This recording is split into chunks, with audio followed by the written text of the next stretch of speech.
됐어? 네, 안녕하세요. 아름다운 강의 이현입니다. 자, 여러분이 이제 오늘 시간은 이제 우리가 수요 첨삭이 되겠죠. 여러분이 이제 2월 말에 쌤이 안내했는 것처럼 오늘 이제 강의는 2시간 가량 이제 여러분 기출을 분석을 합니다. 기출 분석을 하고 1시간 동안 오늘 여러분이 이제 우리가 준 문제에 뒤에 실전 문제가 붙어 있습니다. 그것을 실전 답안지를 작성을 합니다. 그래서 오늘 이제 서술형으로 이제 답안지를 작성을 합니다. 그렇게 해서 이제 여러분 답안지 전체를 제출하고 그 다음에 2명을 선택을 해서 대표 첨삭을 이제 해나갑니다. 그 다음에 오후에 이제 필요한 사람들은 개별 첨삭을 이제 하도록 하겠습니다. 그렇게 이제 진행을 이제 전체적으로 할 겁니다. 오후에는 이제 그 다음에 우리 교과서, 우리가 지금 이제 교과서 3, 4권이 되겠죠. 3, 4권의 첫 번째 있는 우리가 요소인 바로 뭐가 됩니까? 시적 화자와 서술자에 대해서 이제 하게 될 겁니다. 다음 시간에는 이제 우리가 두 번째, 여기서는 이제 순서대로 나가는 것이 아니라 선생님이 이제 필요한 요소만 3, 4권 안에서 순서를 정하겠습니다. 다음 시간에는 우리가 질문하기 전략이 되겠습니다. 질문하기. 그래서 이제 우리가 독서 중에서 질문 전략이 출제 확률이 원래 높다 그랬죠. 그래서 그걸 여러분 이제 하도록 하겠습니다. 그래서 우리가 이제 3월 달부터는 철저하게 여러분들을 이제 어떻습니까? 학습을 이제 관리하면서 선생님이 이제 진행을 하도록 하겠습니다. 선생님 이제 아침에 여러분 그 관리 카드를 받았죠. 그것을 하나 작성해 주면 그 다음에 여러분이 이제 한 달에 그랬죠. 평균 그랬잖아요. 일주일에 뭐 한 번씩, 그다음에 2주에 한 번씩 해서 전체적으로 여러분들이 이제 그 학습 카드를 이제 상담을 하면서 전략을 이제 수립을 하겠습니다. 그렇게 해서 여러분의 답안지와 더불어서 같이 이제 점검을 해 나간다면 아마 원래 충분히 합격할 수 있을 겁니다. 그런 식으로 이제 진행을 해 나가겠습니다. 자, 우선 여러분 우리가 현대소설 중에 저번 시간에 풀었던 중에서 오늘 시점하고 관련된 문제를 다시 한번 좀 봅시다. 여러분 현대소설에 보면은 현대산문에 이제 우리 보면은 어떻습니까? 그 내용이 있죠. 우리 교재에 보면은 어떻습니까? 바로 378쪽에 보면은 2014학년도죠. 2014학년도 문제입니다. 2014학년도 문제 보면은 시점 변화가 있죠. 시점 변화. 그 문제가 있습니다. 그것을 여러분이 이제 하고. 그 다음에 교재 없는 사람 옆에 같이 좀 봐. 아침에. 그래서 우리가 여러분 수요일 날에는 바로 기출 문제를 이제 이 문학을 진행을 해 나갑니다. 그 다음에 이제 물론 이제 여러분이 이제 원래 기출은 여러분 5, 6월 달 단계에서 합니다. 5, 6월 달 단계에 이제 이론하고 바로 뭐다? 기출하고 연계를 시켜서 해 나가는데 이제 문학은 조금 이제 범위가 복잡하기 때문에 우리가 그것을 미리 이제 조금 합니다. 또 그다음에 작품 분석이 있기 때문에 금요일 날 전체를 다 할 수 없기 때문에 이제 하나하나 해 나가는 걸로 그렇게 하겠습니다. 자, 378쪽을 한번 보세요. 이것이 이제 시점의 이제 문제입니다. 그래서 현대 문학에서는 이 시점하면 우리가 주로 나오는 문제가 이제 제일 많이 등장을 하는 게 이제 이 초점화자입니다. 그렇죠? 초점화자. 이 초점화자와 비슷한 것이 우리가 이제 우리 97년도 문제가 나왔던 우리가 여러분 바로 뭐 하는 게 김동인의 바로 이론 묘사 A형이죠. 그렇잖아요. 인물 묘사 중에서 이론 묘사 A형에 해당이 합니다. 그래서 이제 이 시점 문제가 나오면 김동인을 좀 기억을 좀 합니다. 그렇죠. 이 문체를 확립한 현대 문체를 확립한 사람이 바로 뭐다? 김동인이죠. 현대소설을 이제 확립한 사람이 김동인. 그러면 이제 우리가 현대소설이다 아니다는 건 대부분이 문체를 가지고 봅니다. 쉽게 말해 스타일이죠. 스타일. 문체는 스타일이니까 우리가 옛날 사람과 지금 현대 근대 사람의 차이가 우리 보면은 우리가 의복에서 드러나잖아요. 그렇죠? 가설 쓰고 도포 있고 이러면은 옛날 사람이죠. 지금은 이제 우리가 현대 살지만은 어떻습니까? 청학도에 나오고 머리 댕기 닦고 그렇잖아요. 가수 쓰고 집신 신고 이래 나오면은 하는 게 조금 옛날 그런 이제 스타일의 형태라. 그래서 우리가 문체라는 자체가 바로 어떻습니까? 그 어떤 형태를 이제 결정하는 이제 결정적인 요소입니다. 그러니까 근대 소설이냐 현대 소설이냐 고전 소설이냐는 바로 문체를 가지고 많이 구분을 한다는 거죠. 문체를 가지고. 그래서 이제 우리가 문어체냐, 언문일치체냐, 그렇죠. 그 다음에 설화체냐, 묘사체냐, 이걸 가지고 이제 구분을 한다. 그래서 현대 소설이 되려면은 바로 뭐 하는 게 허구죠. 가공의 진실이잖아. 그렇지. 가짜인데 진짜처럼 만드는 거단 말이야. 그러면 가짜인데 진짜처럼 만들기 위해서는 바로 뭐 하는 게 사건을 서술해 가지고는 되지 않는다는 겁니다. 그래서 묘사를 해야 되겠다. 이 말이죠. 묘사. 구체적으로. 그러니까 묘사를 이제 구체적으로 하기 위해서 묘사체가 드러나야 되니까 그 묘사체가 드러난다는 자체가 이제 우리는 뭐에 현대 소설, 즉 가공의 진실, 즉 사실성을 부여해주는 요소가 된다는 겁니다. 그래서 그 다음에 또 우리가 뭐예요? 문학은 어떤 감동을 주면서 객관적으로 거리를 통해서 이제 긴장과 이완의 반복을 써서 사실감을 주죠. 그렇잖아요. 그러면 이제 그것을 이제 예전에는 우리가 어떻습니까? 작가가 이제 어떤 긴장과 이완이라는 그렇잖아요. 그런 판소리의 기법을 가지고 이제 했는데 바로 현대 소설은 바로 뭐예요? 이런 시점의 거리를 가지고 이제 한다는 거죠. 서술자가 그 인물과 가까이 가느냐, 멀리 가느냐 따라서 그렇잖아요. 가까이 가는 걸 우리는 뭐라 그래? 전지적 시점, 주인공 시점이라고 합니다. 그렇잖아요. 그걸 이제 우리가 오후에 이제 배우기 요 프린트에 있습니다. 직접적으로 그걸 이제 우리가 배우게 되는. 그러면 가까이 하면은 공감을 준다 그랬죠. 공감. 즉 우리가 뭐냐 서술자가 인물하고 가까이 되면은 어떻습니까? 내면을 심리를 파악해 주잖아요. 그렇잖아요. 그러면은 진솔한 면을 이제 속마음을 드러내니까 우리가 화법으로 치면은 뭐냐 개인적 자아를 노출을 시키니까 그렇잖아요. 개인적 자아를 노출시키니까 어때 신뢰감을 주잖아요. 내 속을 털어놓으니까 가까이 된다는 거죠. 그러니까 동료의식을 느낀다는 그걸 이제 문학적으로는 공감이라고 이야기를 합니다. 그렇죠. 공감한다. 공감을 한다. 그 다음에 또 어떻습니까? 우리가 뭐 현상을 또 사실성을 주려면 뭐 직접 그 본 사람이 자기 이야기를 해도 되지만은 완전히 관찰자, 그렇죠. 제3자 입장에서 그냥 보여줘가지고 그렇잖아요. 그러니까 우리가 보면은 어때 문학은 감수성과 상상력 교육이다 이렇게 이야기를 하잖아요. 이제 감수성을 길러주고 바로 뭐 상상력을 길러준다. 이렇게 이제 하잖아요. 그렇죠. 그러면 이제 그 상상력을 길러주려면 거리두기가 필요하다는 겁니다. 그렇죠. 거리두기가. 그래야 이제 거리두기를 하면은 바로 관찰자 시점을 쓰면은 독자들이 이제 작품에 개입한다 그랬잖아요. 그렇잖아요. 그러니까 독자들이 그 인물이나 사건에 대해서 무궁무진하게 자기가 가지고 있는 배경 지식이나 경험과 목적, 그렇죠. 맥락을 이용해서 작품을 재구성해낼 수 있다는 겁니다. 재구성해낼 수 있다. 즉 그거는 이제 쉽게 생각하면 그렇게 생각하면 됩니다. 우리가 이청준의 병신과 머저리라는 거 보면은 그렇잖아요. 형이 쓰던 소설을 누가 동생이 이제 쓰잖아요. 그런데 형의 의도하고 다르게 결말을 내놨대. 그렇죠. 그래서 이 미침, 그렇죠. 병신 새끼, 머저리 새끼 같은 놈 뭐에 이따구로 쓴다고 그랬잖아요. 그러니까 왜 그러냐? 형하고 동생하고가 뭐가 다르기 때문에. 그렇죠. 이 목적이나 배경지식 경험이 다르단 말입니다. 그렇잖아요. 그러다 보니까 그것이 상상력이 다르게 작용한다는 겁니다. 그게 이제 독자가 개입한다는 거죠. 그러면 독자가 개입하려면은 작가가 바로 뭐 하는 거야? 관찰자 시점을 쓰나요? 거리두기를 해야 되잖아요. 그렇죠. 그래서 문학은 시점은 공간과 거리두기 이렇게 되는 겁니다. 그걸 이제 판소리에서는 긴장과 이완. 그렇죠. 창과 안일이 뭐 이렇게 되는 겁니다. 그렇게 하면 이제 사실감을 준다는 거죠. 현장감을 준다. 이런 이야기입니다. 그렇죠. 그게 이제 지금 우리 2014학년도에 바로 뭐 이 나 문제입니다. 나 문제. 2014년도 이제 378조 1번의 문제면 나 작품이죠. 바로 뭐 하는 게 가 작품은 보면은 바로 누가 이제 3인칭 시점이죠. 그렇죠. 서술자가 바깥에 있잖아요. 왜? 인물의 이름이 나오면은 무조건 3인칭 시점입니다. 그렇죠. 허생원 이렇게 나왔으니까. 그런데 허생원은 등장인물이잖아요. 그렇죠. 작품 속의 등장인물이고 계집도 등장인물이고 동의도 작품 속의 등장인물입니다. 그렇죠. 작품 속에. 그런데 이 세 사람의 이야기를 써나간단 말이에요. 그러면 이제 이 써나가는데 그 써나가는 사람이 누구야? 서술자잖아요. 그렇죠? 이 서술자는 작가의 대리인이죠. 그렇잖아요. 그러니까 서술자가, 작가가 서술자를 내세워서 누구예요? 이 작품 속에 있는 세 사람의 많은 게 인물에 대한 성격에 대해서 사건을 이제 끌어가게 만드는 겁니다. 끌어가게 만들죠.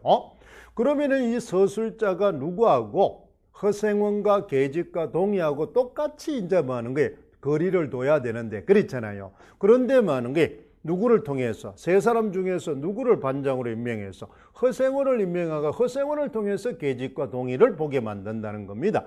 그렇잖아요. 그러니까 등장인물이 세 사람이 똑같은데 그렇잖아요. 서술자가 세 사람을 골고루 이제 서술해야 되는데 실제로 허생원을 뭐예요? 대리자로 또 내세운 겁니다. 그렇죠. 작가가 서술자를 대리자로 내세우듯이 서술자가 허생원을 대리자로 내세워서 두 사람을 쓰게 만들었다는 거죠. 그랬잖아요. 그러면 이제 어떤 효과가 돼버렸습니까? 1인칭 관찰자 시점하고 비슷하게 돼버렸죠. 3인칭 관찰자 시점이 1인칭 관찰자 시점하고 왜? 그러면 작품 속에 있는 누구? 허생원이가 작품 속에 있는 인물을 이야기하잖아요. 그렇잖아요. 그러니까 작품 속에 있는 사람이 많은 게 이야기하니까 훨씬 더 많은 게 객관성이 있겠죠. 실제 체험자가 이야기를 하니까 그러니까 많은 게 그 사람의 또 많은 객관성도 부여하면서 또 허생원이가 그 사람의 심리까지 써주니까 그렇잖아요. 주인공 시점의 효과도 노린다는 겁니다. 그렇잖아요. 주인공 전지적 시점의 효과도 그러니까 동시에 많은 게 공간과 거리두기를 동시에 더 활용할 수가 있다는 거죠. 활용할 수가 있다. 그러니까 작품 속에 바깥에 있는 서술자가 전부 객관화시켜서 써나가야 될 것을 그렇잖아요. 작품 속에 있는 허생원을 내세워 가지고 관찰자 시점과 전지적 시점을 동시에 노린다는 겁니다. 그렇잖아요. 그러면 이제 우리가 작품 속의 하나의 전체적으로 외관으로 보면은 거리두기인데 그렇잖아요. 그런데 우리가 공간과 거리두기를 동시에 이제 우리는 효과를 노린다는 겁니다. 그게 바로 이제 1번이 가라면은 나는 바로 많은 게 작가가 여기는 이제 덩거리죠. 그렇죠? 이 서술자가 여자하고 남자하고 똑같이 하고 있죠. 그렇지? 그러면 여자한테는 관찰자로 갔다가도 또 많은 게 전지적으로 가고 그렇지? 남자한테도 관찰자로 갔다가 또 전지적으로 가고 이렇게 똑같이 가는 겁니다. 그러니까 앞에 거하고는 다르죠. 허생원을 통해서 보게 하는 거하고 서술자가 직접 많은 게 어떻습니까? 여자와 남자를 관찰자와 전지적 시점을 동시에 그러니까 관찰자를 썼다는 거는 거리두기를 했다가 또 많은 거예요. 전지적으로 시점에는 공감을 가게 하고 그렇죠. 그러니까 똑같이 두 사람을 많은 게 같이 이제 많은 게 거리를 뒀다가 가까이 갔다가 거리를 뒀다가 가까이 갔다가 하는 겁니다. 서술자가 직접 하는 거죠. 등장인물을 이제 직접 한다. 그렇게 함으로 인해서 독자로 하여금 작품을 좀 더 심층적으로 그렇지 이해할 수 있고 그렇잖아요. 인물을 성격이나 사건을 보다 심층적으로 이해할 수 있게 이제 사실적으로 이제 감동을 느낄 수 있게끔 하는 겁니다. 그게 바로 이제 우리가 공감과 거리두기를 통해서 이야기에 많은 게 그런 긴박감, 사실감을 부여해 주는 겁니다. 그렇잖아요. 사실감. 이렇게 이제 거리두기를 하는 주 목적은 바로 우리 시점할 때 일어날 때 했잖아요. 그렇지? 사실감을 이제 부여해 주는 겁니다. 사실 진실성을 부여해 주는 거예요. 그렇잖아요. 그러니까 이 이야기가 전부 가짜인데 그렇잖아요. 실제 소설은 전부 허구잖아요. 허구. 그렇잖아요. 가공의 진실. 근데 진실성을 부여하려면 사실성을 부여해야 된다는 거죠. 그렇잖아요. 그러니까 가짜는 이제 우리가 안 믿잖아요. 그렇잖아요. 그러면 진실한 느낌을 주려면 이것이 진짜처럼 만들어야 된다. 그걸 이제 진짜처럼 하기 위해서 역동적으로 이제 사건을 끌어나가는 겁니다. 그걸 이제 역동적으로 끌어나가려면은 거리두기와 공감하기를 반복을 시켜야 된다는 거죠. 이런 이제 효과를 준다는 거죠. 이런 이제 초점하자. 그랬잖아요. 이러한 간접 이제 그랬잖아. 자유화법. 그랬잖아요. 이런 것이 이제 황순원 씨가 아주 잘 쓴다 그랬죠. 그래서 이제 우리는 기법이 문제가 나오는 겁니다. 요게 바로 그러한 이제 형태를 이제 할 수가 있다는 거예요. 이 작품이 이제 오늘 배우는 바로 교과서 배우는 우리가 교과서 3. 그렇죠. 1단원이 바로 요 문제입니다. 그래서 우리는 이야기의 어떤 사실성, 그렇잖아요. 어떤 감동을 주고, 그렇죠. 사실성을 부여주기 위해서 이런 거리두기를 많이 한다는 겁니다. 그렇잖아요. 그것은 바로 우리가 시는 바로 거리두기가 단회될 수밖에 없죠. 고백문학이니까. 그렇죠. 시를 읽으면 그만큼 공감이 빠른 이유는 또 고백을 듣는 것 같다는 거지. 고백을 듣는. 그러니까 시적 화자가 자기의 내면을 고백하니까. 그랬잖아요. 일종의 이제 주인공 시점이죠. 그렇죠.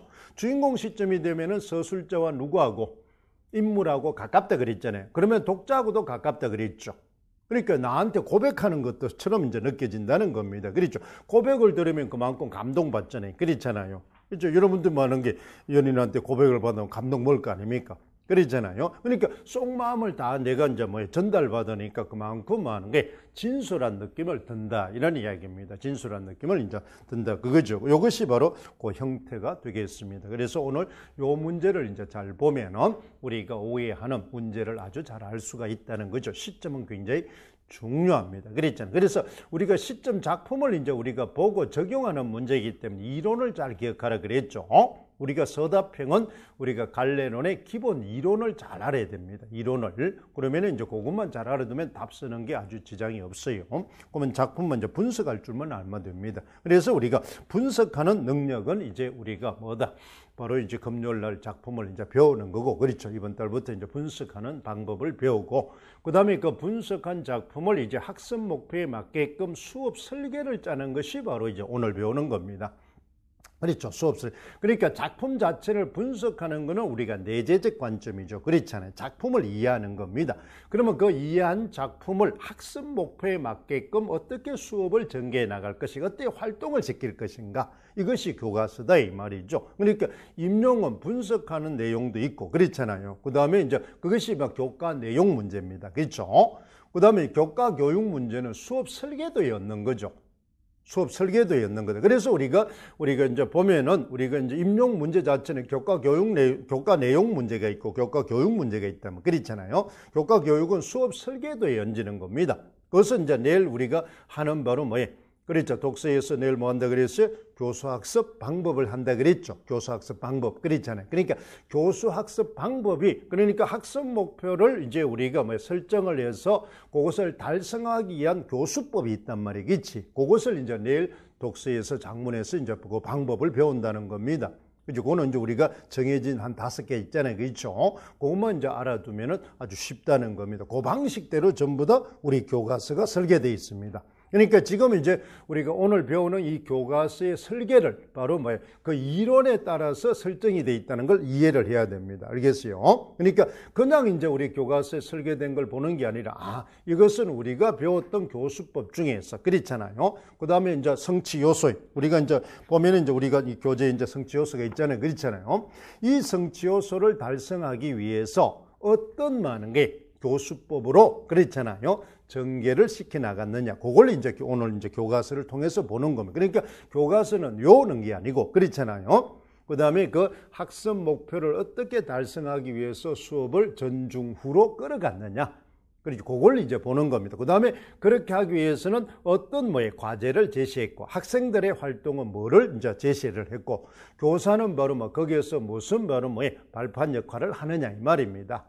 그렇잖아요. 그러니까 학생들한테 과제는 뭐를 줬고, 그렇잖아요. 그러면 그 과제를 수행시키기 위해서 교사는 어떤 스포팅을 했느냐, 그렇잖아요. 어떤 보조 자료를 제공하고, 어떤 이제 지도 방법을 썼고, 그렇잖아요. 어떤 활동 과제를 줬느냐. 그렇게 하고 나니까 그 학습 목표가 제대로 잘 달성되더라고. 그 흐름을 익히는 겁니다. 교과서를 볼 때는 외우는 게 아니고, 그렇잖아요. 그 흐름을 익힌다. 어떤 흐름을 익힌다? 교사의 활동과 학생의 활동 영역을 보는 겁니다.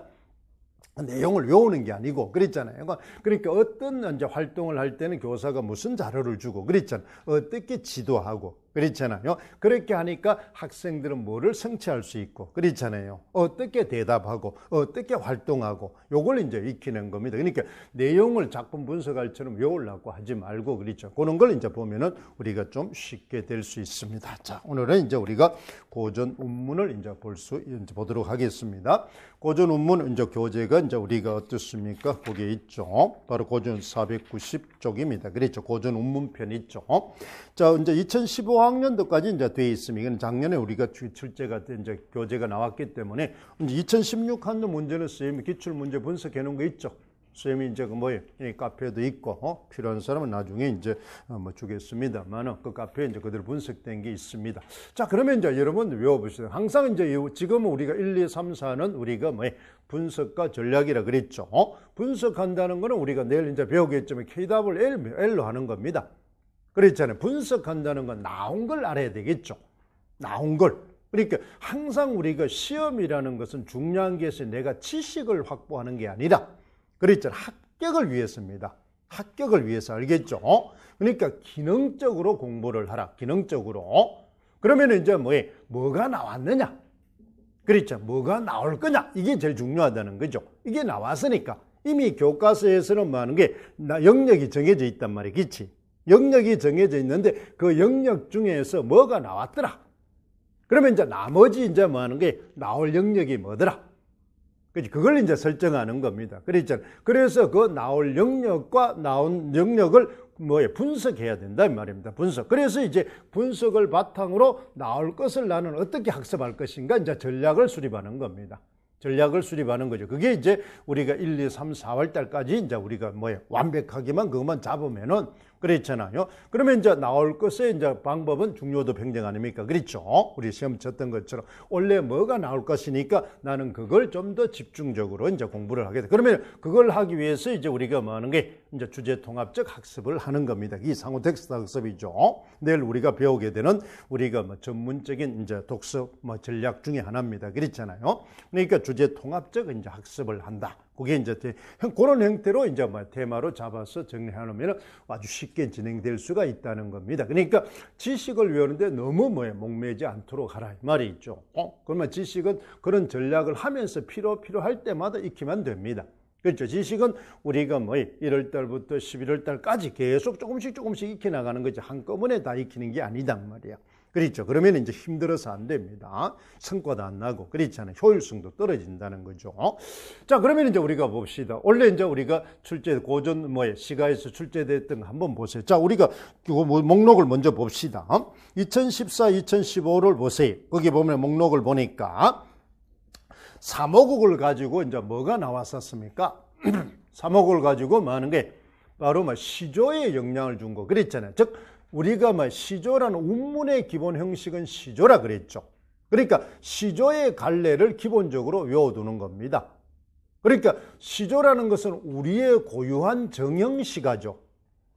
그렇죠. 우리나라가 가지고 있는 고유한 정형시가. 그러니까 고전 문학에서 운문하면 시조입니다. 시조. 그럼 시조가 제일 많이 출제가 됩니다. 그래서 우리 작년에도 시조가 아주 많이 출제되죠. 그러니까 여러분이 시조는 공부를 하기가 3줄밖에 없으니까 별것 아닌 것 같지만은 그렇잖아요. 시조가 계속 출제가 됩니다. 왜? 운문의 기본은 시조이기 때문에 그렇습니다. 시조가. 그러니까 운문은 기본이 시조이기 때문에 시조를 잘 기억해요. 근데 그 시조를 어떻게 이제 공부를 잘 못해요? 시조는 제목이 없으니까 공부하기가 쉽지 않다는 겁니다. 그래서 이제 우리가 가사하고 엮어서 주제별로, 성격별로 우리가 파트로 공부를 한다는 거죠. 그러면 우리가 보세요. 항상 2014학년도 시험 나올 때 3호국을 가지고 시조의 영향을 준 게 나왔다. 그러면 시조의 갈래론의 특성을 잘 외우고 있어야 되겠죠.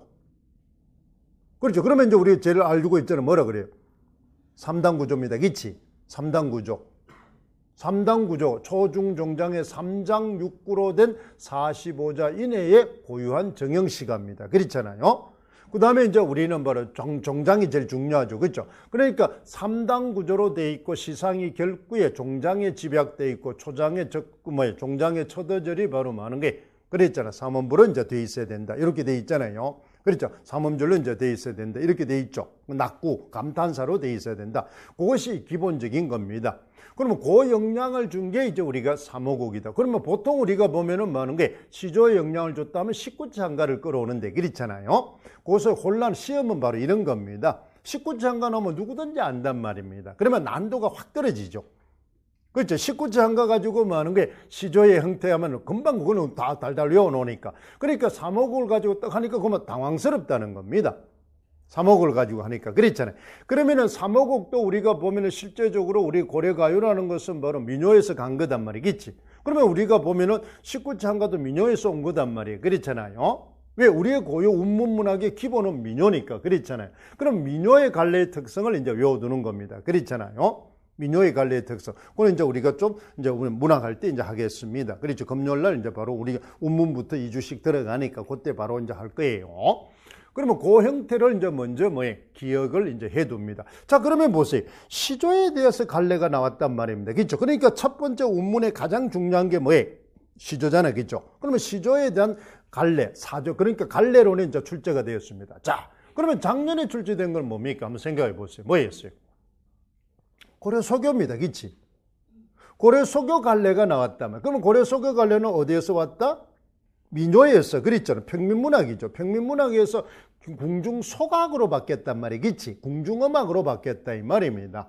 그러니까 바로 뭐하는 거예요? 평민문학이죠. 평민청입니다. 민중청이죠. 민요라는 뭐예요? 형태에서 우리는 바로 어떻습니까? 바로 뭐예요? 궁중음악으로 바뀌었다 이 말이에요. 궁중음악. 그랬잖아요. 그래서 민요가 가지고 있는 속성을 지니고 있다는 겁니다. 그렇죠? 민요는 일반적으로 우리가 이연보도 있고 삼원보도 있고 사원보도 있는데 그랬잖아요. 그러면 이제 우리가 잘 보세요. 바로 민요의 속성을 가지고 있다는 게 민요의 기본적인 형태가 바로 많은 게 우리가 뭐예요? 이행의 반복 병치 구조입니다. 그렇죠? 이행의 반복 병치. 그 다음에 이제 뭐 하는 게 우리가 어떻습니까? 삼원보 율조를 지니고 있고 이제 일반적으로 삼원보입니다. 민요는 이연보도 있고 삼원보도 있고 사원보도 있습니다. 그랬잖아요. 민요가 여러분 그러니까 고려소교를 민요다 이렇게 생각하면 안 됩니다. 소각입니다. 그건 알겠죠? 궁중음악이에요. 궁중음악. 그러니까 최고급 음악은 바로 뭐예요? 악입니다. 알겠죠? 그는 귀족계층이 불렀던 궁중에서 원래 귀족계층이 불렀던 궁중음악이 악입니다. 그러면 악이 이제 너무 고급스럽고 너무 속된 말로 요즘 말하면 금수저급이죠. 그렇죠? 걔들만 부르던 노래입니다. 그러니까 우리가 말하는 신라시대를 하면 성골만 부르던 노래예요. 성골들만. 그러면 성골들만 이제 다른 진골들이 내려오니까 걔들은 또 뭐 어릴 때부터 그래도 성골을 같이 컸잖아요. 그치? 그때 그걸 불렀던 게 당악입니다. 당악. 그러니까 악이나 당악은 뭐예요? 귀족 궁중음악이에요.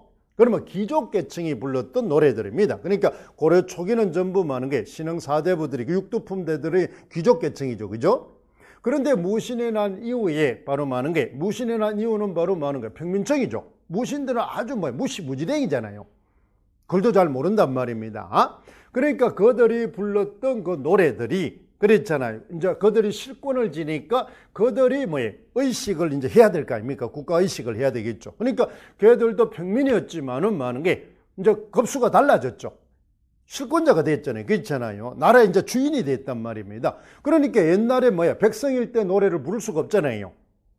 급수가 이제 달라지니까 품위를. 그래서 이제 소각이라는 이제 노래를 부르게 됩니다. 소각. 그러니까 그들이 불렀던 민요를 바로 궁중음악에 맞게끔 세련되게 이제 개편을 한 겁니다. 개작을 한 겁니다. 개작을 한 거죠. 그래서 민요의 속성이 남아있다 이 말입니다. 그래서 우리 향유계층이 달라지면서 우리가 형태도 달라지기 시작합니다. 그래서 민요의 형태인 기본인 바로 많은 게 후렴구가 있고 이행의 반복 변치 구조가 있고 그렇잖아요. 그런 게 이제 아직까지 삼원보가 남아있다는 겁니다.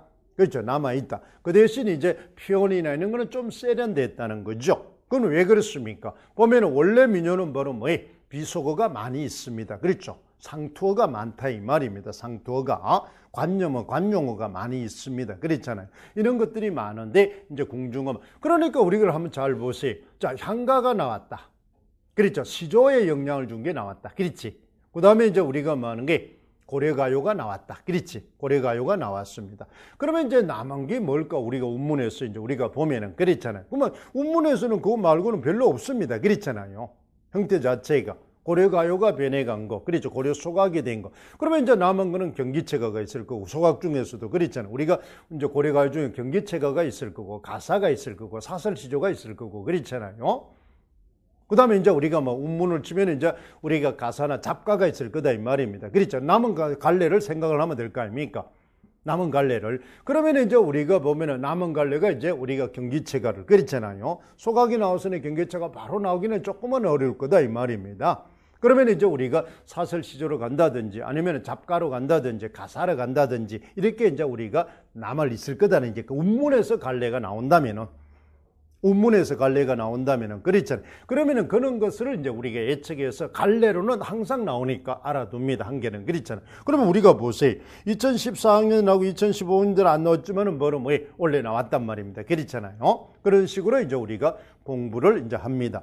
자, 그런데 또 한번 2015학년대는 뭐가 나왔습니까? 이제 이게 이제 아까 말했던 시조와 가사가 묶어서 주제별, 성격별이죠. 바로 어떻습니까? 유배문학입니다. 그렇죠?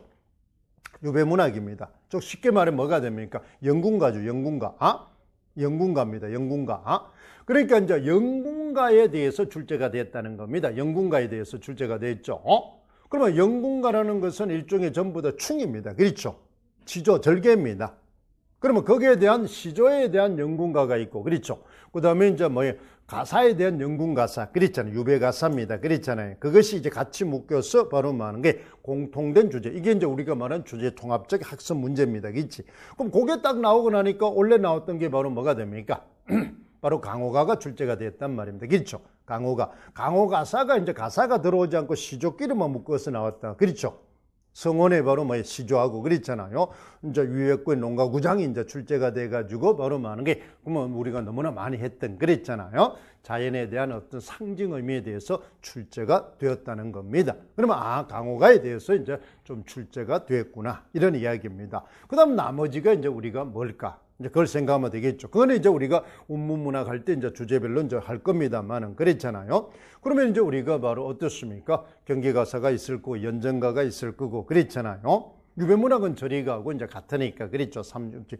그러니까 이제 우리가 바로 많은 게 경계가사가 이제 있을 거고, 그랬잖아요. 그 다음에 이제 연정가가 있을 거다. 말하면 연정가.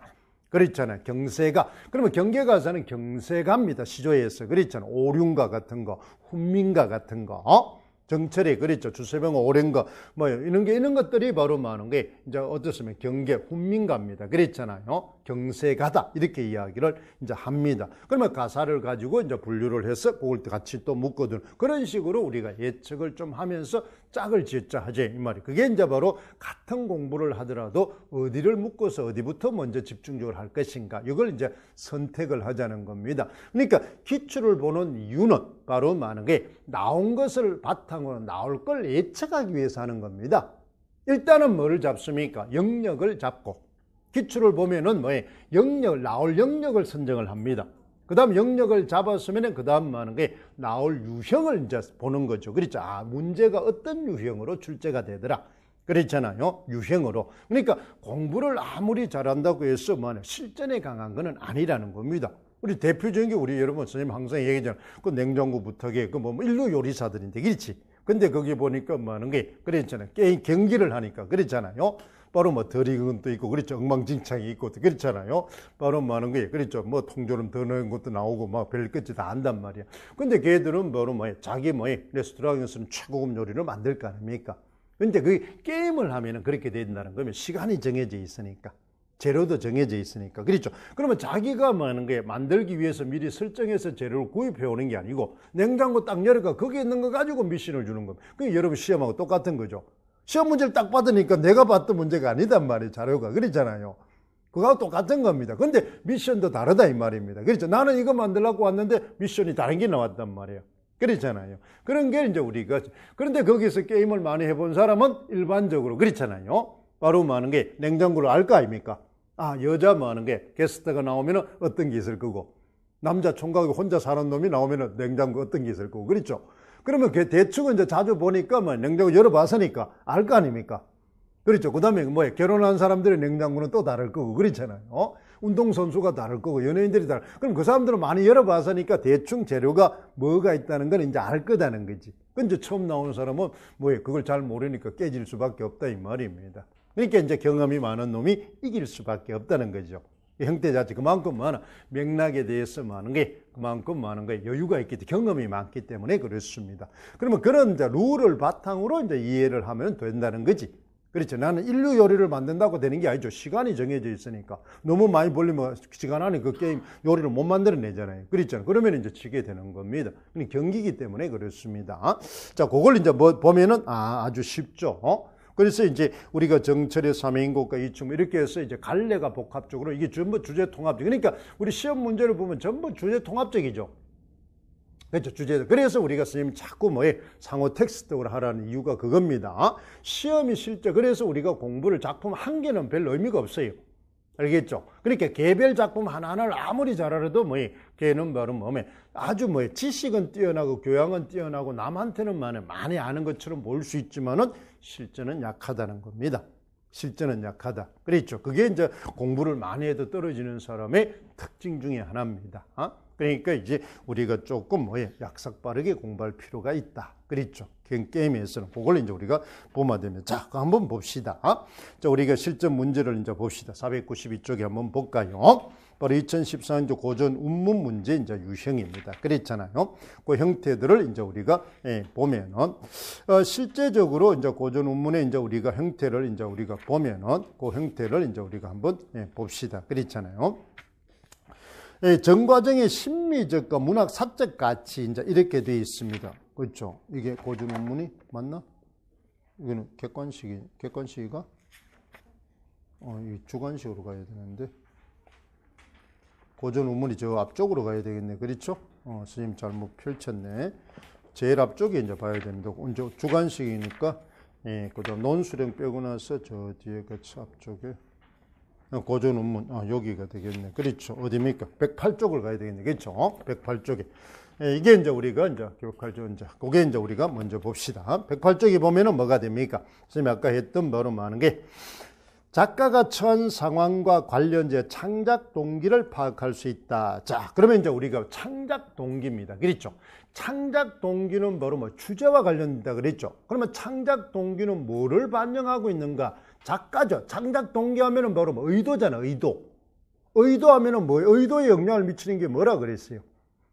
바로 그 사람이 작가가 가지고 있는 뭐예요? 세계관이죠. 가치관입니다. 그렇죠? 그러면 세계관과 가치관에 영향을 미치는 것은 우리가 맥락입니다. 사회, 문화, 역사적 맥락입니다.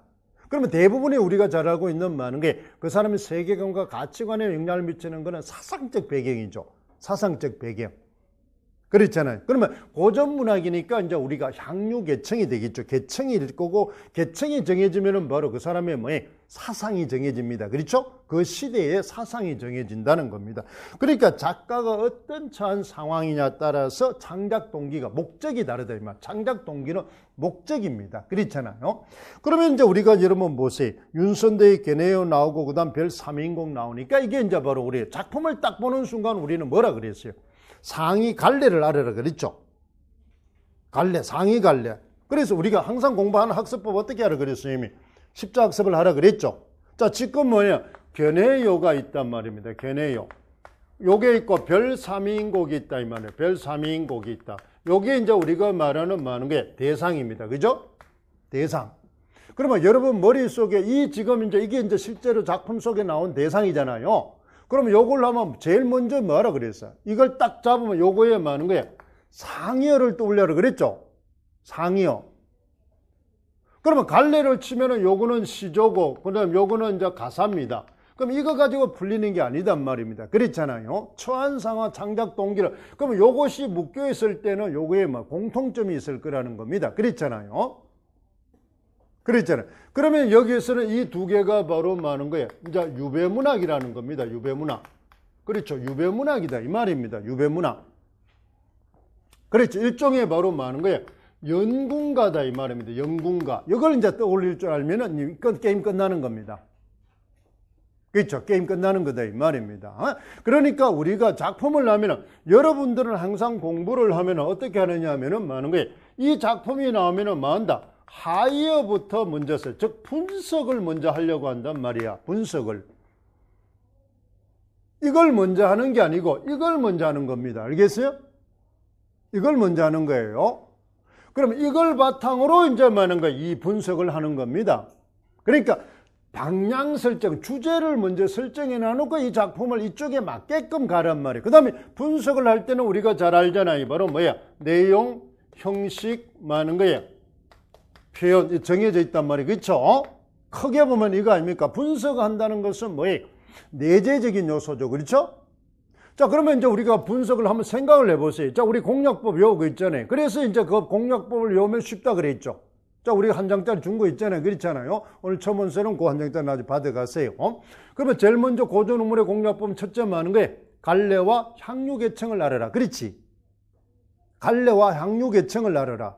그렇잖아요. 그 다음에 이제 우리가 운문이니까 많은 게 시적 화자죠. 그렇죠? 오늘 이제 배워야 될 시적 화자입니다.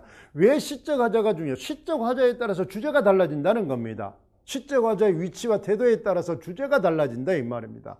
느낌이 정서가 달라진다 이 말입니다. 분위기가 달라진다 이 말입니다. 그 다음에 시어입니다. 그렇지? 시어. 그 다음에 이제 우리 시상전개 방식, 그게 형식입니다. 그렇죠? 시상전개 방식. 그 다음 표현 방법, 수사법, 그게 이제 표현법이죠.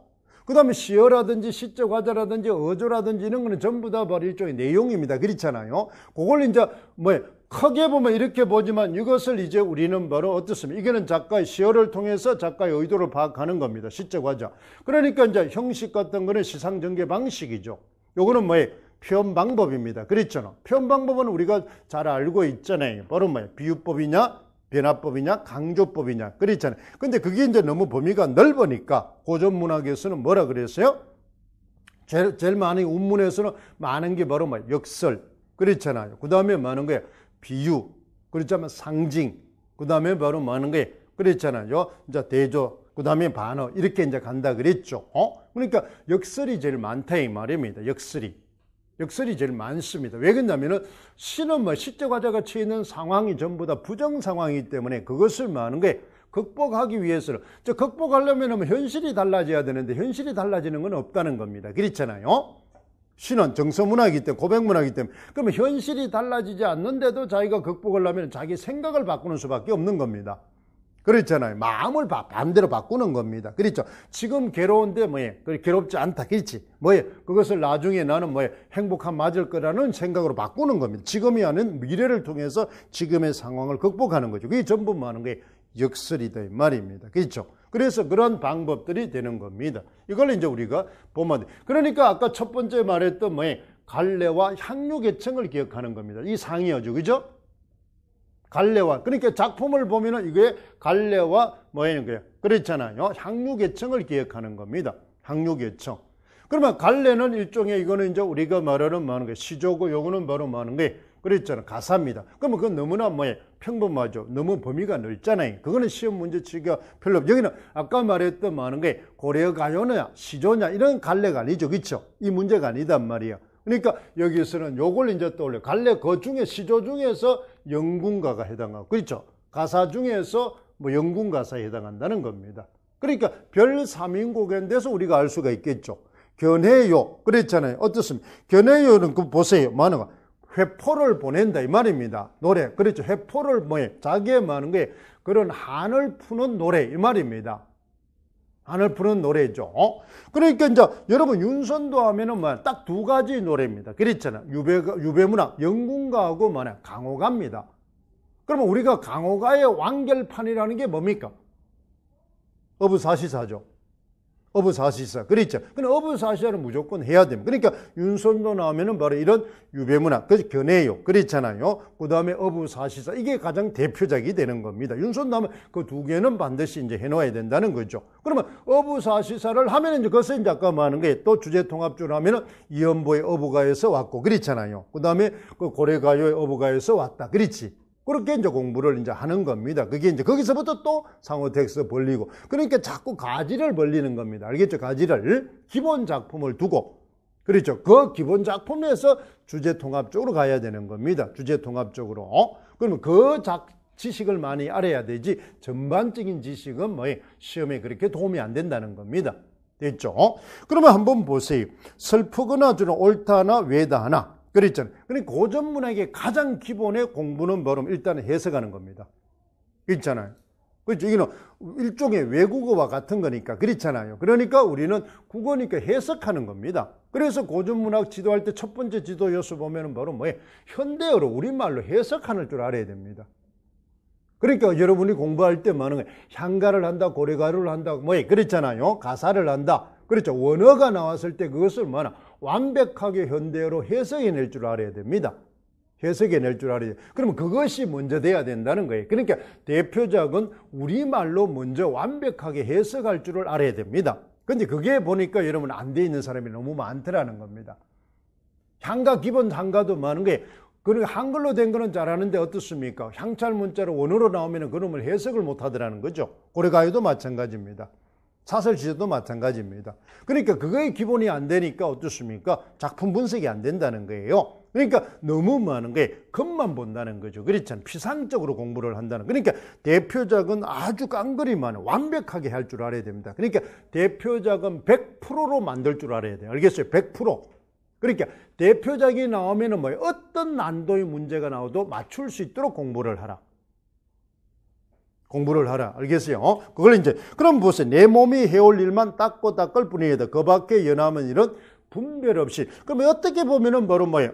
있죠. 슬프나 옳다나 외다나 내 몸이 해올 일만 닦고 그 밖에 연함은 일은 분별. 이 분별 없이 이런 표현은 보면 어떻습니까? 강호가에 많이 쓰는 표현인데, 여기서는 앞의 초장, 중장을 보니까 초장, 중장은 우리가 대꾸죠, 항상. 시조는 초, 중장은 대꾸로 되어 있습니다. 대꾸로. 왜 그러냐면 이거는 왜 이렇게 대꾸로 될 수밖에 없다 그랬어요. 이거는 갈래 변천에서 알잖아요. 바로 우리가 3단 구조는 뭐야? 한시의 기성정결 구조에서 온 거단 말이에요. 그치? 그러면 시상정계 방식의 기성정결 구조를 잘 기억. 그러면 기성정결이라는 말이 중요한 게 아닙니다. 그러면 그거는 시상정계 방식이죠. 그러면 시상은 바로 뭐예요? 시상은 작가의 드러내고자 하는 주제잖아. 그치? 주제를 드러내는데 많은 거예요. 4단 구조, 기성정결 구조가 아주 효과적이라는 거더라. 그러니까 왜 그러냐면 기는 도입 단락입니다. 그러니까 어떤 관심과 분위기, 그러니까 소위 말하는 소설로 치면 발단 부분입니다. 발단. 알겠죠? 그러니까 상황을 설명하고 분위기를 자기 처지를 드러내는 거예요. 그러면 성은 글자 그대로 그것을 기단락을 많은 게 자기의 상황을 개성한 겁니다. 심화 발전시킨 거예요. 그러니까 기가 초장이 되는 거고 성이 바로 뭐예요? 중장이 되는 겁니다. 그러니까 초장과 중장은 같은 내용이에요. 왜? 기성에 해당하니까. 그래서 대꾸가 될 수밖에 없다 이 말입니다. 그래서 기본적으로 우리 시조는 보면은 초장과 중장은 대꾸로 되어 있다면 대꾸로. 그 다음에 이제 우리 종장이 바로 뭐예요? 전구와 결구가 합쳐서 뭐예요? 종장이 된다 그랬죠. 그러면 그 전구에 해당하는 게 초장의 왜 종장의 첫 어절이 왜 중요하냐? 요게 전구단 말입니다. 전구. 알겠죠? 종장의 그러니까 전환을 시키는 겁니다. 그러면 전환을 통해서 뒤에 있는 결구 3543 할 때 543이 뭐예요? 결구입니다. 요게 바로 시상이 집약되어 있단 말이야. 주제가. 그러잖아요. 그러니까 기서 초장과 중장이라는 말은 게 그런 상황 설명이죠. 일종의 초장과 중장은 화자가 처해 있는 상황 설명입니다. 그 다음에 그 상황을 쭉 설명을 시켜서 그러면 그 일종의 반복, 초장과 중장은 반복이죠. 기단락을 성이 개성했으니까 그렇죠. 심화시키니까 그 다음에 그것을 반전을 통해서 하는 게 결구에 대해서 주제를 반전시켜서 전환을 시켜가지고 뒤에 걸 강조하는 겁니다. 그러니까 우리는 종장의 시상이 집약되어 있다는 거죠. 종장에 결구의 시상이 집약되어 있단 말이에요. 그러니까 우리는 바로 어떠면 시가 기성정결 구조는 바로 상황을 아주 심층적으로 잘 알고 그것의 반전을 통해서 바로 자기가 드러내고자 하는 주제를 강화하는 게 전개 방식이 기성정결 구조입니다. 그게 이제 대표적으로 우리가 가지고 있는 게 바로 서정주의 국화협회서 같은 겁니다. 그렇잖아요. 그런 구조를 이제 외워두는. 그러면 기성정결 이런만, 그러니까 우리는 주의해야 됩니다. 여러분은 공부를 할 때 틀리는 이유가 그 명칭 이름만 잘 외우고 있더라는 거지. 대조. 그러니까 전부 다 시상전개 방식이니까 주제를 효과적으로 드러내는 방법이죠. 주제를 효과적으로 드러내. 그러니까 주제를, 그러면 그 앞에는 어떤 주제? 그러면 주제라는 말은 그대로 이러이러한 주제를 효과적으로 드러내기 위해서 기성정결 구조를 썼다. 이런 이야기입니다. 기성정결 구조를 통해서. 그러면 우리가 보는 서정주 국화협회에서, 그렇죠? 국가꽃이 많은 거에 피기 위해서 어떻습니까? 바로 봄부터 소쩍새가 울었죠. 그러니까 국가꽃은 하루아침에 핀 게 아니라 순환의 과정을 거쳐서 인고의 미덕을 거쳐서 그랬잖아요. 바로 성화된 거다 이 말입니다. 그러니까 그 국화꽃의 그런 아름다움 그랬잖아요. 그 속에는 인간의 어떤 게 그런 인고, 고통, 노력에 뒷받침된 숭고한 아름다움이다 이 말이죠. 그러한 어떤 것을 이제 국가꽃을 빗대기 위해서 알기 위해서 게 비유적으로 끌어온 게 전환에 게 누님을 끌어온 겁니다. 거울 앞에서 이렇게 여유를 부릴 수 있었던 이유는 바로 게 젊은 시 뒤안길에 그만큼 고통을 겪었기 때문이죠. 그러니까 여러분이 지금하고 똑같습니다. 여러분들이 게 중년과 노후를 편안하게 살기 위해서는 젊었을 때 고생을 해야 된다는 겁니다. 젊었을 때 팽자팽자하고 게 있죠. 바로 향락 유흥절기면은 말년에 가면 개고생을 한다는 겁니다. 형태 자체가. 그러니까 우리가 뭐 옛말에도 어때 젊어서 고생은 사서도 한다 이 말이죠. 그러니까 무조건 개고생을 하라는 게 아니라 뭐를 위해서? 미래를 위해서 투자하라 이 말입니다. 미래를 위해서 투자하라는 거죠. 그렇게 해야만이 바로 그 아름다움을 우리가 추구할 수 있다는 거죠. 추구할 수 있다 이런 이야기입니다. 그런 어떤 반전을 통한 주제 강조입니다. 그걸 이제 기억을 해두는 겁니다. 본질. 그러니까 여러분들이 선생님이 그 이야기하는 이유는 그런 걸 명칭 이름만 아는 게 아니라 그 효과를 경험해야 알겠죠? 우리는 제일 중요한 건 임용에서는 학생들한테 교사가 가르치는 그 효과를 가르치는 겁니다. 이런 게 있더라. 그게 가르치는 게 아니고 그건 전달이죠. 그러면 왜 그걸 써야 되는지, 왜 어떻게를 가르치는 겁니다. 그렇죠. 왜 어떻게, 그러니까 왜 해야 되느냐, 왜 그 방법을 써야 되느냐 이 말이야. 그러면 그걸 어떻게 써야 되느냐 이 말입니다. 어떻게 써야 되느냐, 그걸 가르치라 이 말이겠죠. 그러니까 우리는 왜라는 어떻게라는 걸 설명할 수 없으면은 그 지식은 모르는 겁니다. 그런데 여러분들은 많은 게 이거다 저거다 그렇잖아요. OX로 기억을 하고 있다 이 말입니다.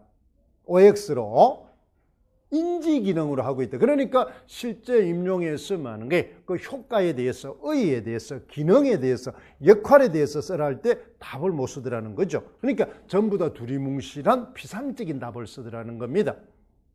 그에 대해서. 그래서 항상 여러분들은 많은 게 외울 때 그 효과를 잘 기억해 둡니다. 효과 알겠죠? 왜? 그러면 그거는 전부 어디에 있다? 이름에 있단 말이에요. 시상전개 방식이니까 작가가 주제를 효과적으로 드러내기 위한 방법입니다. 여기 이제 시니까 시상전개. 그게 바로 소설로 가면 뭐가 됩니까? 시는 시상전개 방식이고 소설로 가면 뭐가 된다? 구성 방식이 된단 말이에요. 구성 방식. 형식이잖아요. 그렇죠? 형식. 그렇잖아요. 시에서는 시상전개 방식이니까 소설은 구성 방식이단 말이야. 그러면 구성 정의 외우고 있잖아요. 뭐 하는 거예요? 주제를 효과적으로 드러내기 위한 유기적인 짜임새 이렇게 돼 있잖아요. 그러면 그게 이제 정답이죠. 그러면 그 앞에다가 개별 작품을 이제 집어넣으면 된다 그랬죠. 그러면 바로 액자형 구성을 통해서 이러이러한 주제를 효과적으로 드러내기 위해서 설정하고 있다 이렇게 가는 거죠. 그럼 주제 앞에 그 개별 작품의 주제를 쓰는 겁니다. 그러니까 우리가 개념을 외운다는 것은 모범 답을 외우는 거고, 그렇잖아요. 답의 틀을 외우는 겁니다. 그러니까 표현 방법을 외우는 거예요. 답안 구성하는 방법을 외우는 거고, 그 다음에 이제 그 시험마다 이제 작품이 나올 거 아닙니까? 그렇죠. 그 작품에 해당하는 주제를 거기다가 주입을 시키는 겁니다. 그럼 여기는 바로 뭐가 나왔어? 견해와 별사면이니까 그러니까 바로 많은 게 임금에 대한 많은 게 지조, 절개를 효과적으로 드러내 이렇게 쓰는 겁니다. 그게 주제죠. 그렇죠? 그러니까 주제를 효과적으로 드러내는 건 주제 대신에 그걸 말을 쓰란 말이에요. 그 말을 이해됐죠? 그러니까 개념을 외워두면은 바로 우리가 뭘 이제 배우게 됩니까? 답안의 모범답을 외우는 거죠. 모범답. 그 다음 모범답을 외우는데 이제 개별 시험 나온 작품에 거기다가 주제 대신에 거기다 병치시키면 됩니다. 그렇죠? 대입시키면 된단 말이야. 그러면 시상전개 방법을 통해, 그러면 이러이러한 시상전개 방법을 통해서 이런 주제를 효과적으로 드러내고 있다. 이렇게 쓰는 겁니다. 됐죠? 답을 쓰는. 그러니까 답이 많은 게 딱 정해진단 말이에요. 그래서 우리가 서답형은 답이 딱 정해지는 겁니다. 이런 답 저런 답 없어요. 딱 한 개밖에 없습니다. 딱 한 개밖에 없다 이 말. 거기에 들어가는 단어도 딱 정해져 있다는 거예요. 그래서 그 키워드 하는데 키워드가 중요한 게 그 모범 답의 틈새를 딱 하고 정확하게 외워둬야 된다는 겁니다. 그걸 이제 기억을 하는 거죠. 그러면 여기서 이제 끝나는 거죠. 그러니까 여기서는 견해유라는 말을 이제 작품을 알면 이 작품이 어디로 해석하라. 아까처럼 분별 없이 강호가로 해석하는 게 아니라 연궁가로 해석하라. 그랬죠. 이 친구는 지금 그러면 이제 아까 시적 화자가 이 친구는 어디에 와 있습니까? 유배지에 와 있단 말입니다. 그렇죠. 유배지. 그래 시적 화자는 위치와 태도입니다. 그렇지? 위치는 지금 어디에서? 바로 자기가 어디에서? 유배지에 있습니다. 유배지에서 자기가 위에 있는 누구, 한양에 있는 누구를 향해서? 임금을 향해서. 그렇죠? 그러면 신하가 임금을 향해서 하는 겁니다.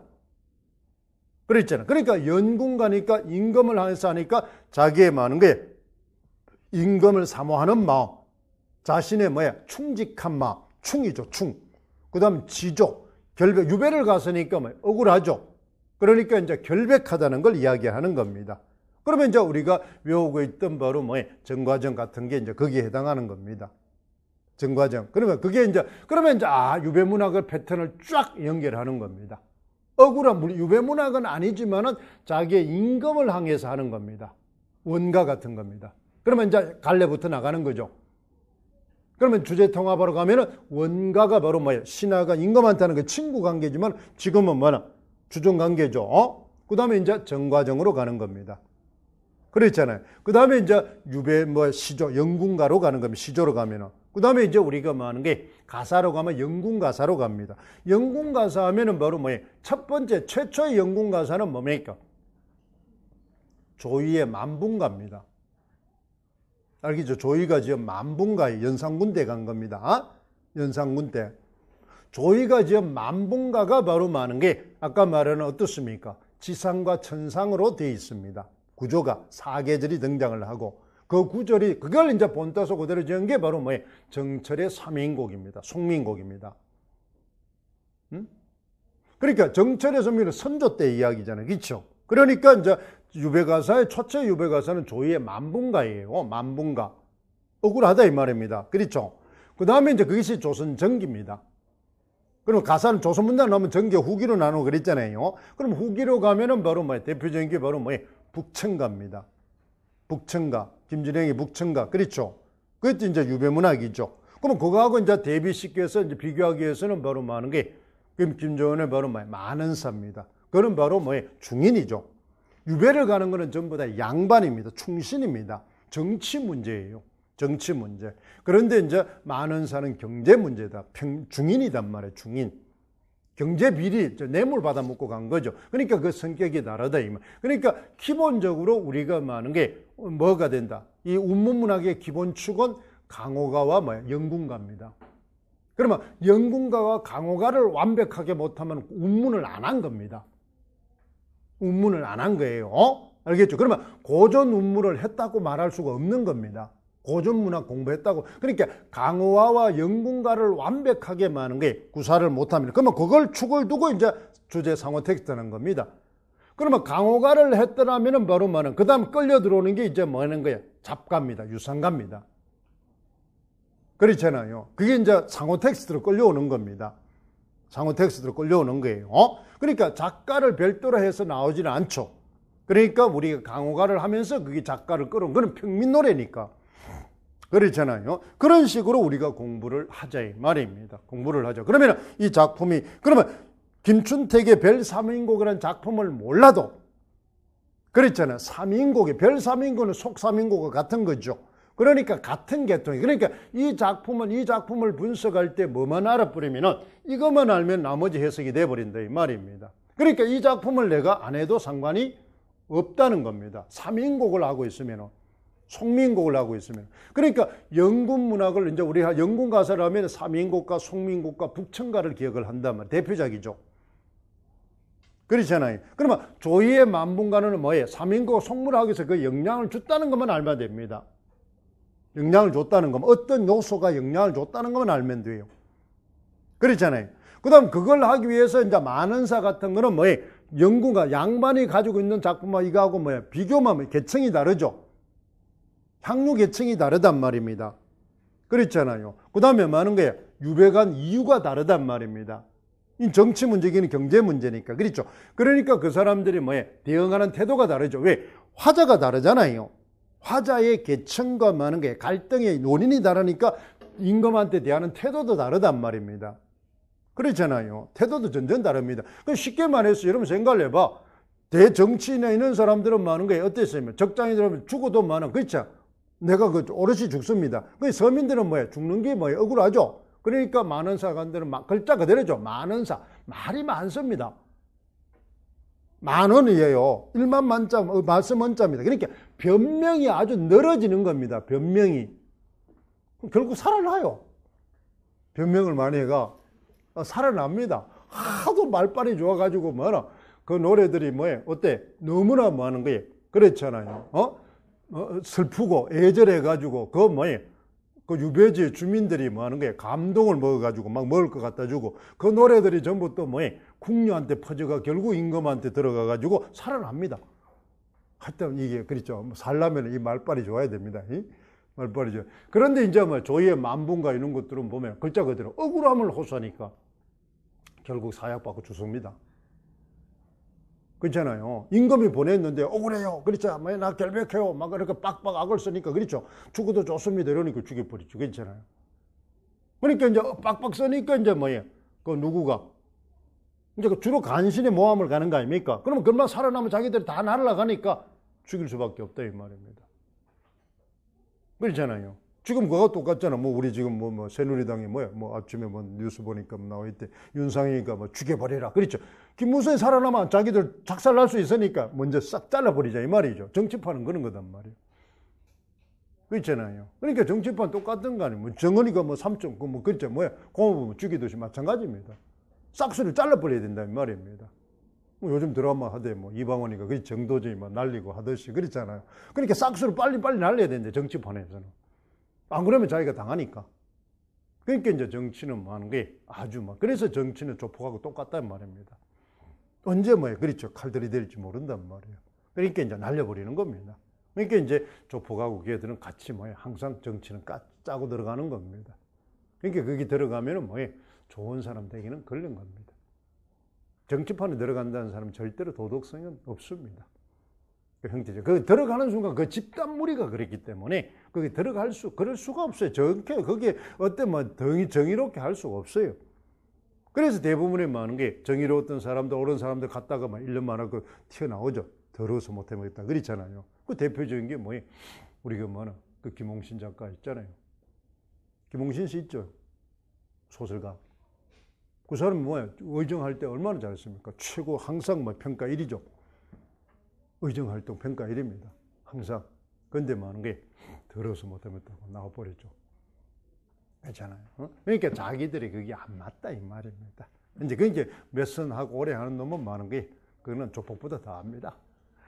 그 말들은 그게 착하다 이러면 안 돼요. 그 몇 놈 한 놈은 다 그거 그때 해물라고 하는 놈은 다 조폭보다 강합니다.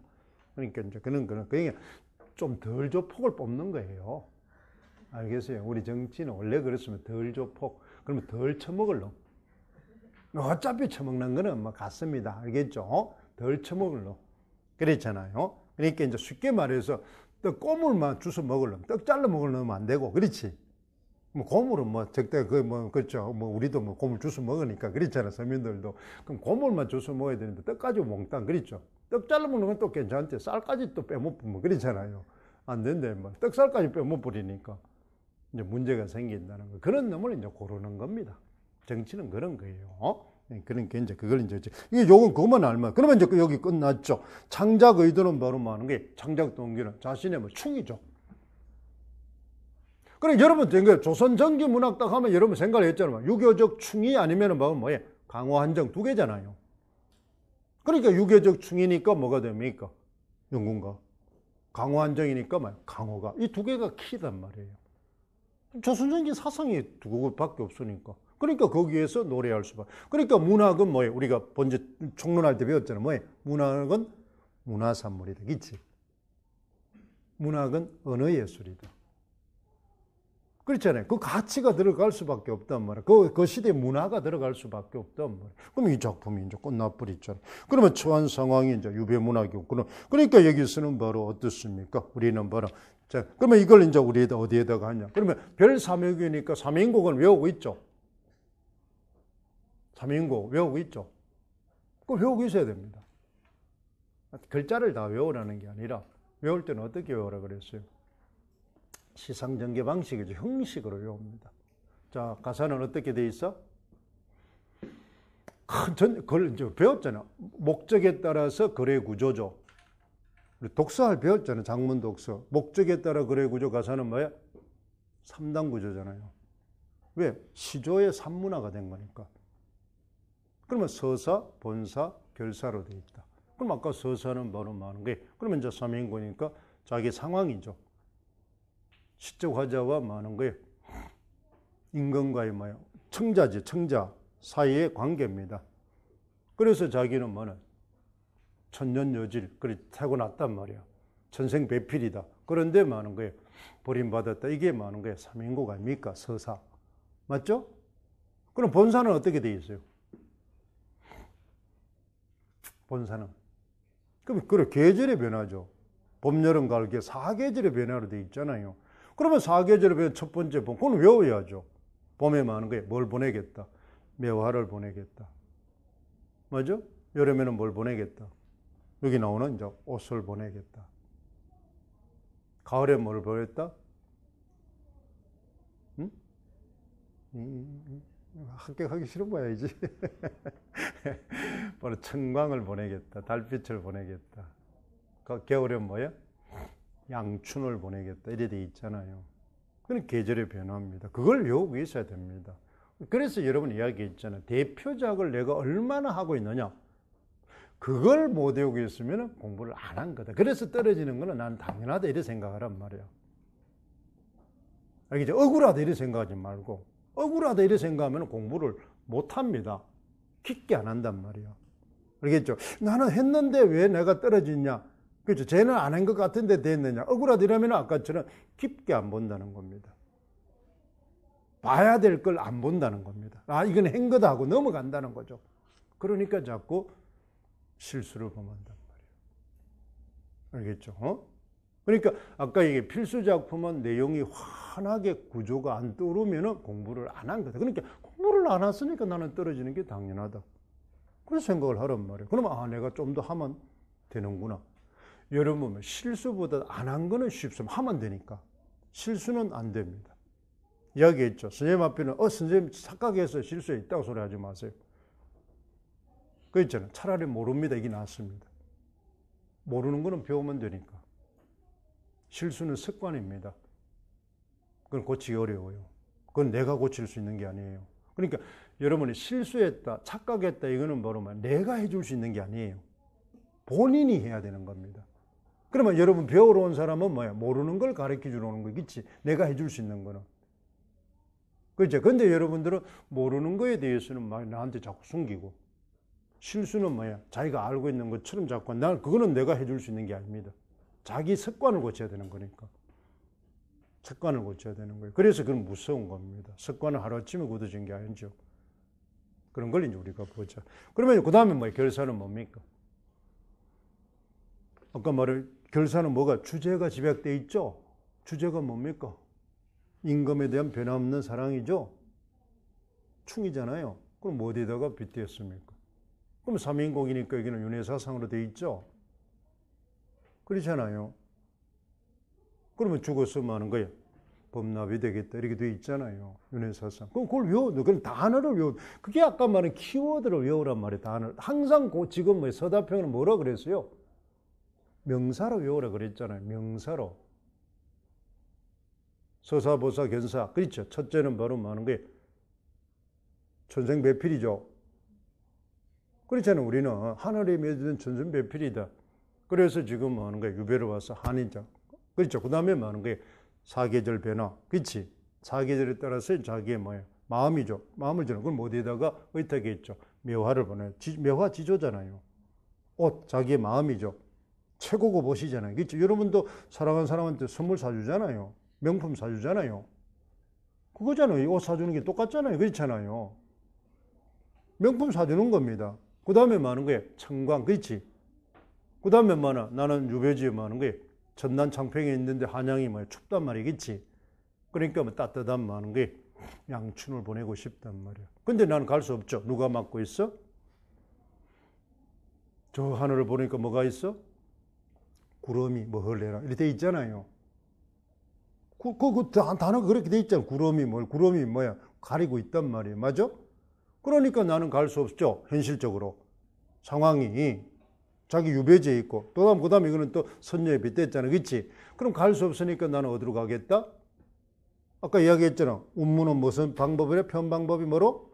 자, 전부 상징했죠? 비유 상징 기본이죠. 신은. 그렇잖아요. 비유 상징 기본이잖아요. 그럼 자기 어디다 빗대서 선녀에다 빗댔지? 그렇잖아. 자신의 마음을 어디에? 매화, 옷 상징이죠. 양춘, 이 상징이지. 그 다음에 마지막에 주제를 드러내기 위해서 어디서 나는 가겠다. 어디로 가겠다?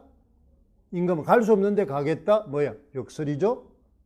맞죠? 역설. 그래 역설을 통해서 주제를 드는. 그래서 자기는 뭐냐? 법나비가 되겠다. 그러면 이 사람은 바로 뭐 하는 게 충이지만은 이제 사상적 배경에는 유교, 충이죠. 그 다음에 바로 법나비가 되겠다는 것은 바로 불교의 윤회 사상. 그러면 유불선이 같이 들어있단 말입니다. 그렇죠? 그렇게 공부를 하고, 그러면 그런 기본이 기본적으로 깔려 있으면 그건 되는. 그 다음에 송민공은 끝나. 그 다음 뭐만 틀려요? 거기는 대화체로 돼 있단 말이에요. 그래서 여기는 좀 귀족적이라면 여기는 서민적이단 말이에요. 아주 직설적으로 돼 있단 말이에요. 그렇잖아요. 대화체로 돼 있단 말이야. 그렇잖아. 더 뭐야. 지금 절박해졌다는 대화체로 한다는. 그래서 거기는 뭐 하는 게 구전비나 대소서 이렇게 돼 있잖아요. 그죠? 그럼 그걸 외우고 있어야 된단 말이에요. 그 형태 자체를. 그러면 끝나버렸잖아요. 그죠? 그러면은 이제 뭐 하고, 그게 기본 축을 외우고 있으면은 뭐 하고 공부하기가 좋다?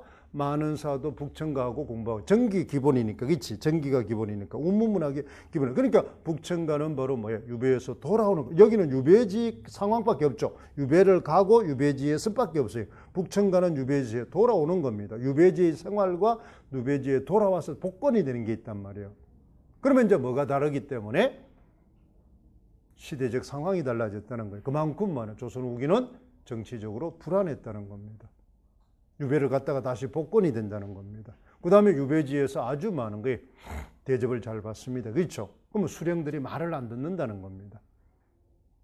그렇죠? 그만큼 뭐야? 정치가 혼란하고 그렇죠? 그 다음 억울하게 유배를 가는 사람이 많더라는 겁니다. 후기에는.